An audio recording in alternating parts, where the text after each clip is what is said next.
आप लोगों ने जो पारित किया था आयोग के खिलाफ में, अब किस तरीके से उसमें अपडेट आप लोग करने जा रहे हैं? देखिए, 25 मार्च को एक सामान्य सभा की बैठक थी जिसमें बजट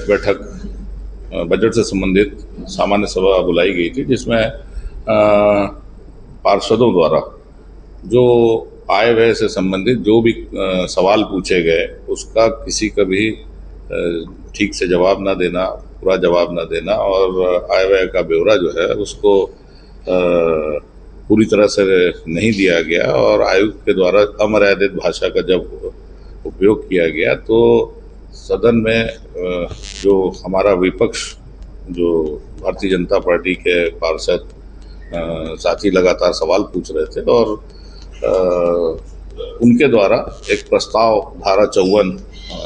में एक व्यवस्था है, धारा 54(2) के तहत एक प्रस्ताव आयुक्त को हटाने को लेकर, जो हमारे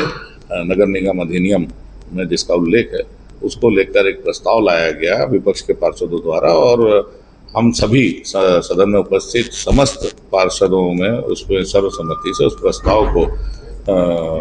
लगातार आयुक्त के द्वारा जो अनियमितताएं नगर निगम में बरती जा रही हैं, नगर निगम में महापौर परिषद के अधिकारों का हनन करना, सामान्य सभा के अधिकारों का हनन करना, नियमों के विपरीत जाके निविदाएं आमंत्रित करना, चाहे वो कोई भी विषय हो उसका जो नियम अधिनियम का बिना पालन किए, बिना सक्षम स्वीकृति के भुगतान कर देना, किसी भी कोष को कहीं भी भुगतान कर देना बिना उसका शासन के द्वारा जो गाइडलाइन दी गई है उसका पालन किए बगैर करना, लगातार बहुत सारी अनियमितताएं सामने आई थी, जिसको लेकर सदन ने एक प्रस्ताव आयुक्त के को हटाने को लेकर, आयुक्त राजीव पांडे को हटाने को लेकर एक प्रस्ताव पारित किया गया था और उसको शासन को, आयुक्त को जो सामान्य सभा का जो मिनट्स बनता है और बजट बुक के साथ उसको शासन को भेजना चाहिए था, जो कि आज लगभग 1.5-2 महीना होने के बाद भी आयुक्त द्वारा जब कल जानकारी आई कि उसने, हमारे आयुक्त राजीव पांडे ने शासन को नहीं भेजा है, तब कल मैंने एक आपात बैठक बुलाई महापौर परिषद की और उस बैठक में हमने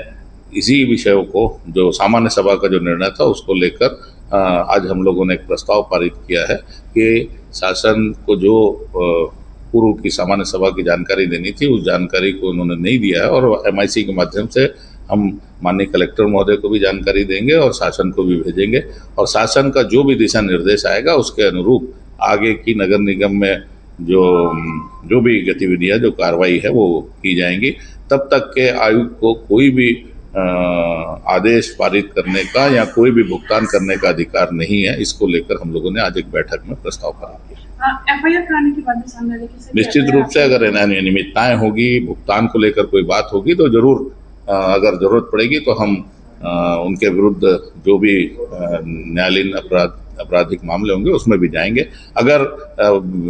अभी हमने मंगाया है अकाउंट से, हमने डिटेल मंगाई है कि 25 मार्च के बाद नियमों के विपरीत जाकर, जबकि इनको अधिकार नहीं था किसी भी चेक में साइन करने का, उसके बाद भी लगातार इनके द्वारा भुगतान किया गया है। अगर ऐसी कोई बात सामने आती है तो जो भी विधि पूर्वक कार्रवाई होगी हम उसको भी करने के लिए